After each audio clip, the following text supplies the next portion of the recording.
એક જંગલમાં સિંહ અને સિંહણ પોતાના બચ્ચાને એકલા છોડી અને શિકાર માટે દૂર દૂર નીકળી ગયા. જ્યારે તે લાંબા સમય સુધી પરત ન ફર્યા ને તો બચ્ચા ભૂખથી રડવા લાગ્યા.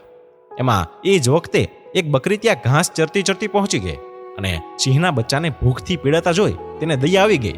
તેણે બચ્ચાઓને પોતાનું દૂધ પીવડાવ્યું. પછી બચ્ચા ફરીથી રમવા લાગ્યા. અને એ જ વખતે સિંહ અને સિંહણ આવ્યા. તેણે બકરીને જોતા જ સિંહ બકરી પર હુમલો કરવા જતો એ જ વખતે બચ્ચાએ કહ્યું કે એને મારશો માં. બકરીએ અમને દૂધ પીવડાવી અને ઉપકાર કર્યો છે, નહીં તો અત્યારે અમે મરી ગયા હોત.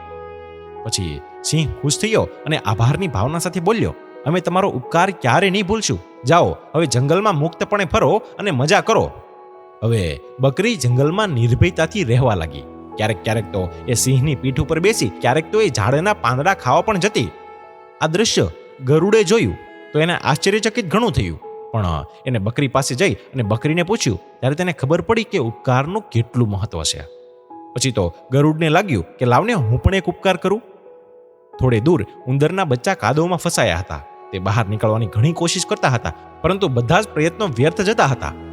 ગરુડ તેમને પકડી અને સલામત સ્થળે લઈ ગયો. બચ્ચા ભીના હતા એટલે ઠંડીથી ધ્રુજતા પણ હતા. ગરુડે તેમને પોતાની પાંખોમાં ઢાંકી દીધા, જેથી બચ્ચાને ઘણી હૂંફ મળે.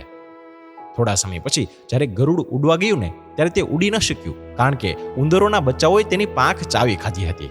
ત્યાર પછી જ્યારે ગરુડે બકરીને પૂછ્યું ને કે તે પણ ઉપકાર કર્યો અને મેં પણ, તો પછી તેનું ફળ આપણને અલગ અલગ કેમ મળ્યું?